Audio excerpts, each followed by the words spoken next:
It's Monday morning and we are back. It is the first day of the month, well, working day, and it's first day of the week. We're feeling good, we're feeling alive, we're ready for this week ahead. Feeling great. Steve behind the camera shaking his head, but I'm feeling boss, so that's all that matters. So don't forget, it's MC Weekly episode number 5. Don't forget, go and watch the rest of them, help us out. But where are we at? We had a load of pipes at the end of last week, which are either side of me, which Steve is going to show you. Yes, they're rusty, they've been left out, it's fine, they're going for galvanising. We only blast them to strip the lacquer off. Right, so, come on Steve. So where are we at in the terms of the sheave? Well, let me tell you, the sheave, the furnace is on. The metal is going. The sheave is now behind me. Yes, there are a lot of weights on it. And you might say, it's a bit too many weights. But more weights, in my opinion, the better. Keeping the job nice and tight, because when we're pulling the metal, we're going to have a lot of pressure. Why so many weights? Well, ideally, we try and go for double the amount of weight as what the job is going to weigh. So, for example, if the job's going to weigh 500 kilo, we're going for a ton's worth of weights. Yes, and we have got clamps on, but the clamps are technically only going to be squeezing the metal boxes together. So we want weights on the sand to push the sand down. So, I'm also on the fire grill, which you would have seen at the end of last week's episode. So, I'll show you once I'm going to get it out the mold. Let's go. Top box was got off, as you've seen last week, in last week's episode number 4, toward the end. See, we were on the fireplace grill and where we were up to. This is box number 2, I finished box number 1. But I first stepped out with this gone off. Oh, I had a disaster. The first box this morning, I turned this sand on. Running it in, top went off. Well, that was hard enough to turn over, turned it over. Because it was the first one through the mixer this morning. It hadn't mixed properly, so it was all no good. So I had to scrap it, but it was back at square one. You're like, no, but it is what it is. We move, we keep going forward, so just have to knock it out and start again. But it's not what I wanted on a Monday morning, especially in a positive mood, because we're all being positive. Well, anyway, right, there we go. So, we've got to break the box so we can split it. And then from there, we're going to take that off. The job sheet stay in the bottom box. And then the top, we're going over there. Next steps in getting it out, which I'm a bit complicated, especially with the cast iron, and it didn't break the first time. So we weldings out up. So, I've got to get it out. So what I'm going to actually do, we're going to score the whole of the perimeter of the nest to give it a bit of a wiggle. Everyone likes a bit of a wiggle, you know what I mean?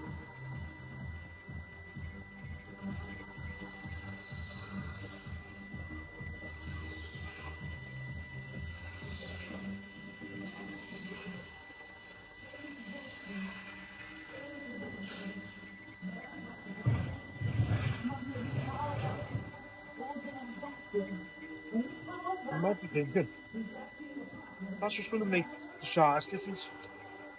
But as we always say, take the metal off,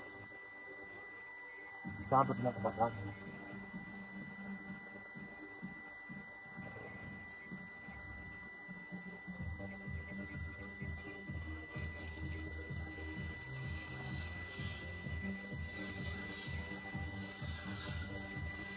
So, now next steps, we're going to lift it up and we need to shock it.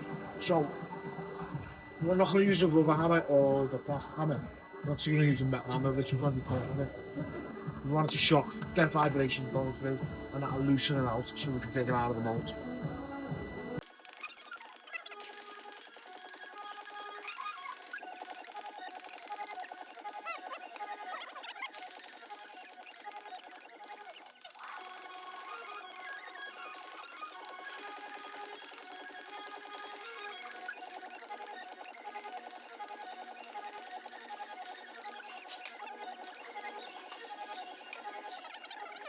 Put it out of the mold. It looks alright from this angle. but I don't know if I can show you.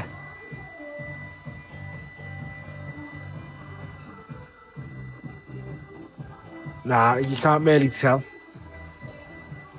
And there's the top. So I don't know if you can tell by this.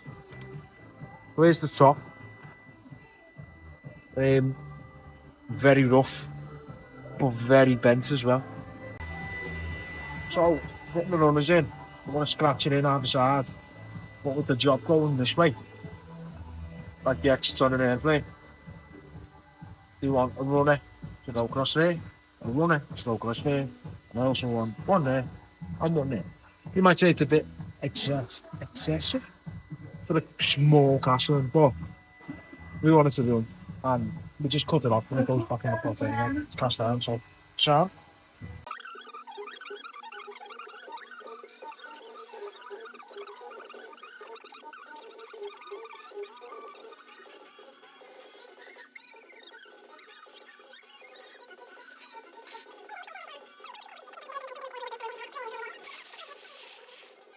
I've got what we call a sprig, which is this is a used one, so what I'm going to do is we're going to snake all these out.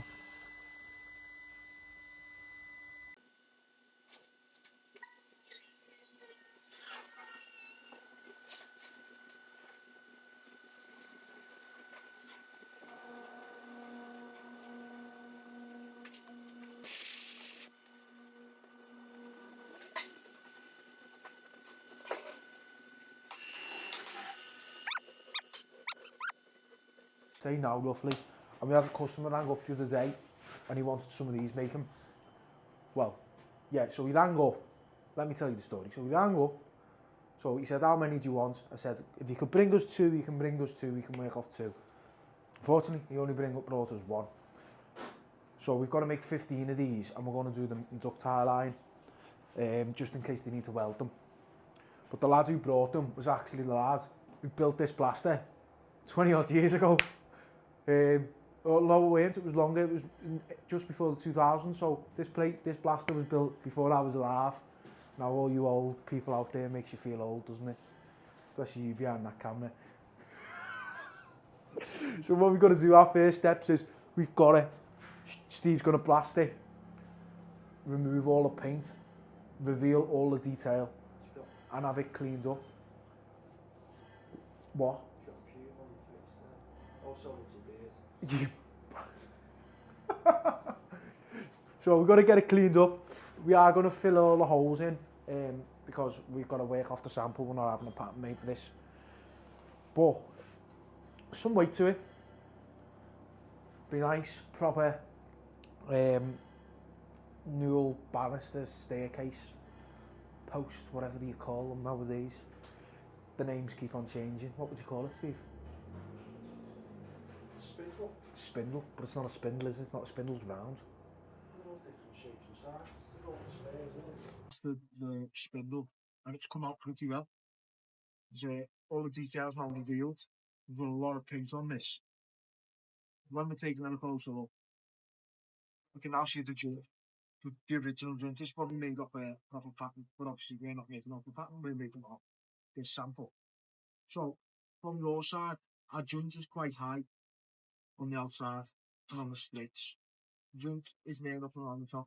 However, when we look at this front face, we have these little indentations, I'm going to call them, where the joint isn't. The joint's from the other side, so with the way the tape is, you can't go high there. If you can bring go to take it out the mold and get sanding out, it'll snap, and it'll float after the sand. If you don't want back, if that means you've got to glue it on.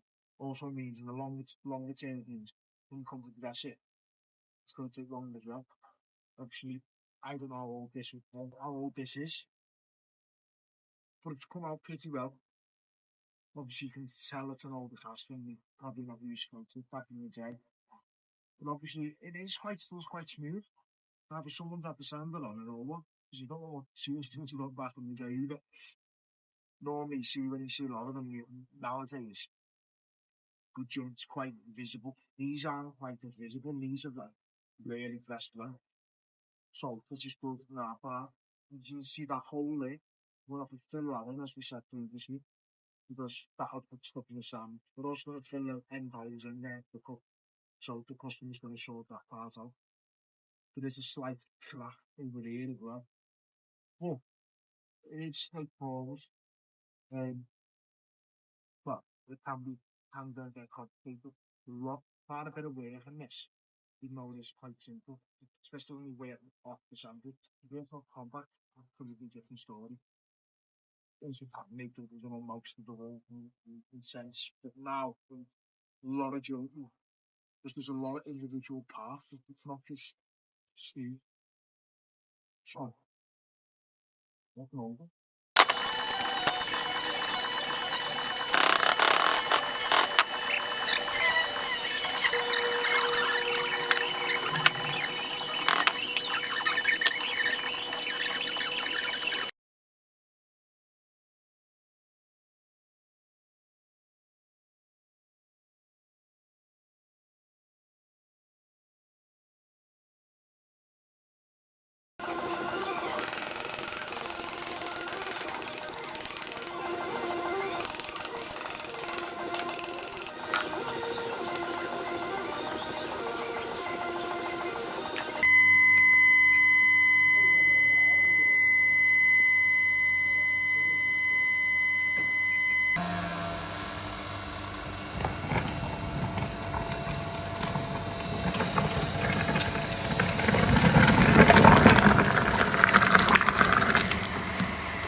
Slower a little bit. Oh, what's that clamp?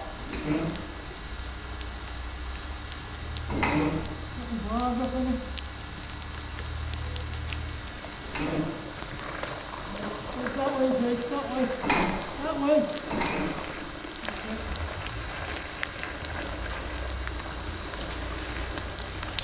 That way again. You want to hit the front, is that what we're going for? Yeah, that's good. There's fucking pouches. Just be running. Oh, this way, come on.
Yeah, so.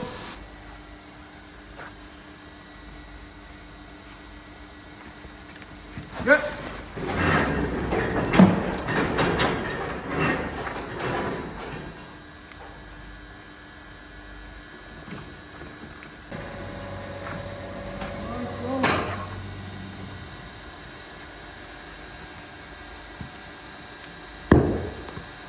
Yeah.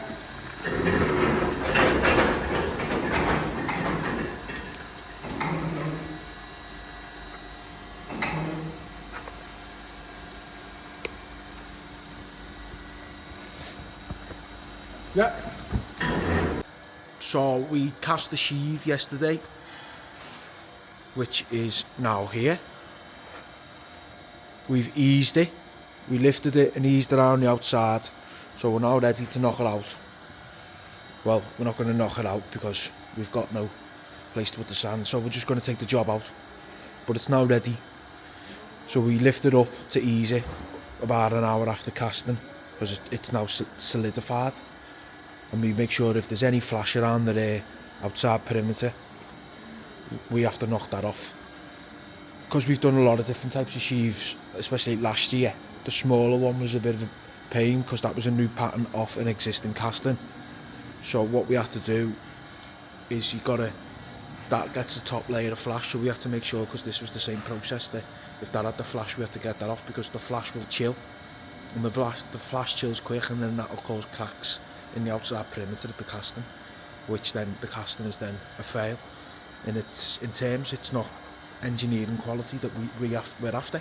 Yeah, technically you could have it welded, but that's not what we want. So we have to make sure, because when we done the other sheave, which was the wet basin sheave, that was 850 kilo. That was an old pattern. That was an old compact style pattern.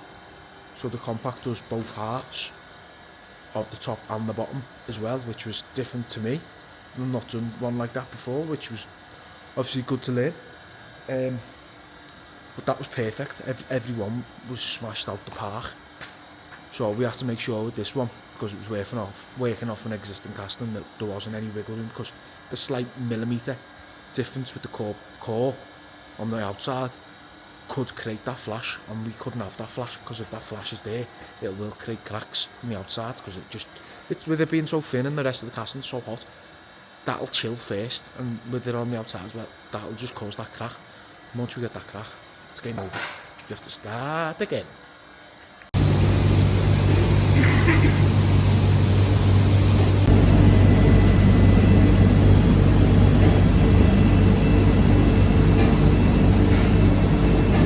So it is Wednesday morning and we are expecting our sand delivery. 28 tonne of sand coming today. So what we have to do is we clear the gates because the wagon has to back up. The only problem is the garage over the road with all his cars. But we back them up, back them all the way into the yard from down the road, and then he's got to fill it up into there. So we'll have another fresh load of 28 tonne of sand. It's one of the main ones that we order by like the large amount. So we were also expecting SG iron to come as well. But we order them in pallet forms at a tonne at a time for more like business side of it, because obviously for us ordering 28 tonne of SG pig iron, it's not financially worth it. Otherwise you're sitting on, by the time you could pay it and all the jobs, so you get it in 3 days anyway, so we just order 3 tonne at a time for what jobs we need. So that's expecting to come today. Steve's finished the grills for the fireplace, so let's go and have it.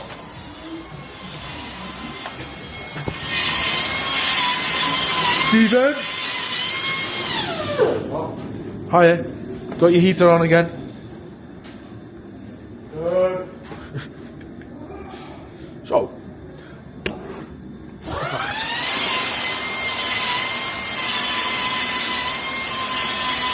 there we are, there's the bad boys.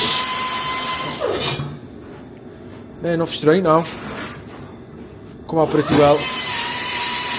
Solid as well. And there's the grills, plates that you would have seen in episode number 3, I think it was. And Steve's finishing dressing in them now. They come out pretty well, to be honest. Them jobs that you would have seen as well, where they have to make the replacements, gone out. That's the one that's scrapped, so let's go. That, with it being iron, go straight back in the pot, and it's fine. All the alley caps are done as well.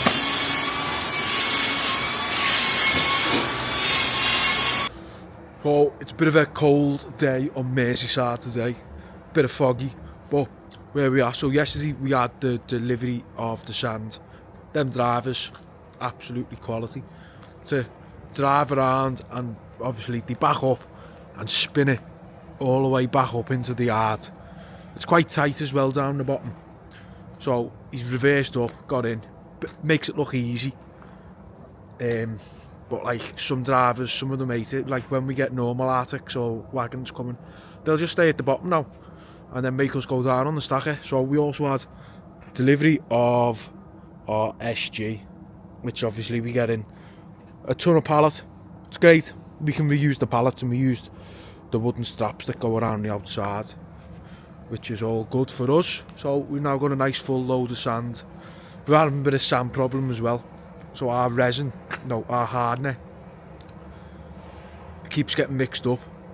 So we have 3 different speeds. So we can have a fast, a medium and a slow, depending on size of jobs, because obviously we do a lot of varieties. Sometimes you've got to have big jobs, sometimes you're going to have little jobs, so you've got to have the mixture of the speeds.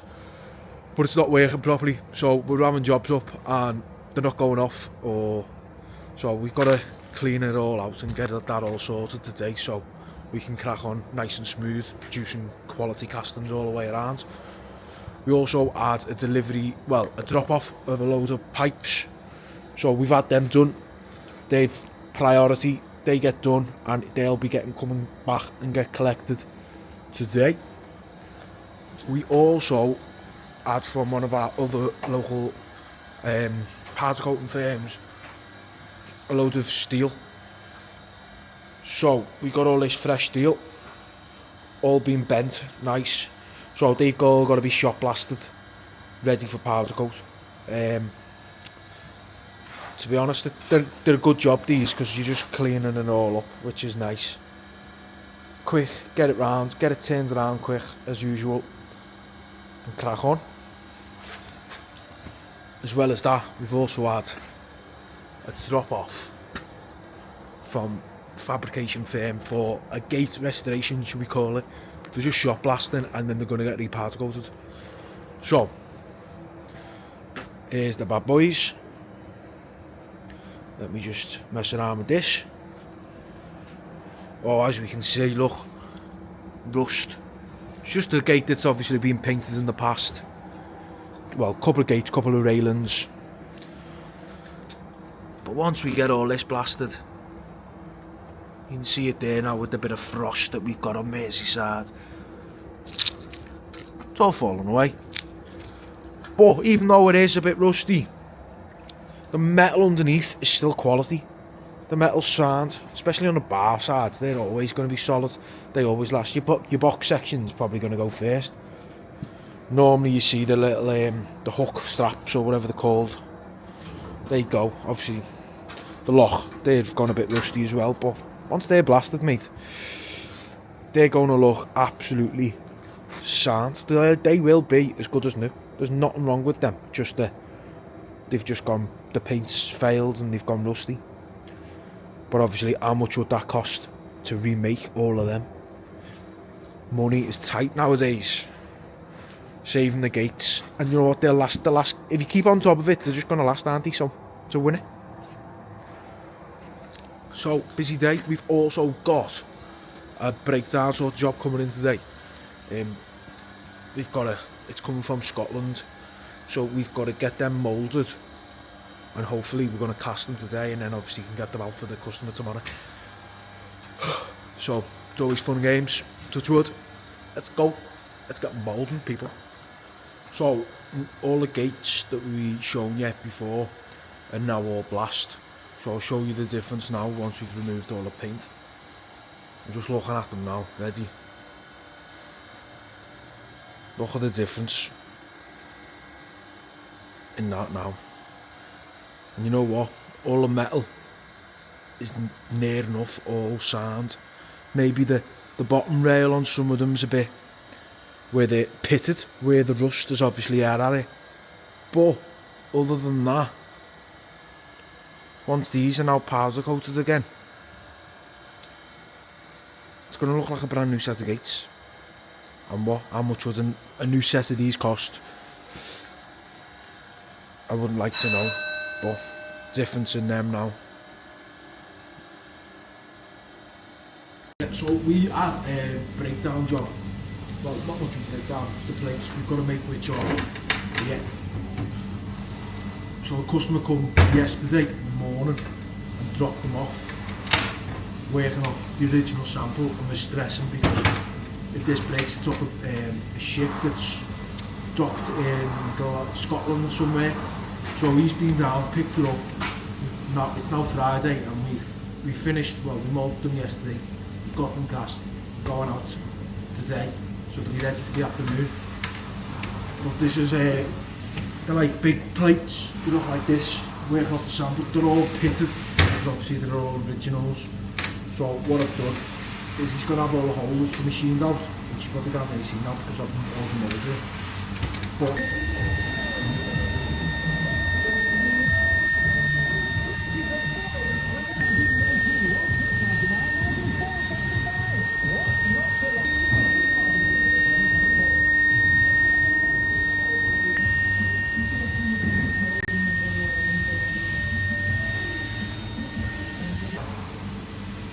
we've all got the sand in, you have to rub a little bit more machine on, turn them round in less than 48 hours turn around. Obviously this is what we can do. So I'll show you the castings now. Now we've cast them, they're ready. Steve should be dressing them, but with Steve snowed under at the moment with the shop blasting.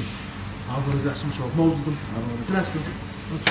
So let's show you what the castings look like. Don't forget the castings have still got the runners and the risers on. They will be cut off as shown. So here's all the castings now on the trolley. Just been shot blasted to remove all the excess sand. But obviously I've got the runner on the centre and I've ran it in. The little nut we left on, we didn't want to try and take it off the existing in case it broke. And then obviously that bigger issue, so we can just cut that off. And then obviously with the bottom side being all pitted, I had to rub it, add a bit more metal on, but now it looks sound. Ready to go back on the ships for Wednesday, because they've got to go to the machine shop. Still got all the little numbers on, they've come out lovely. That's what we can do here. Less than 48 hours and we turned it round. Customers panicking if something went wrong, but we got it through, we got the job, and the job's now going back out the door this afternoon from getting dropped off yesterday morning. Peace out.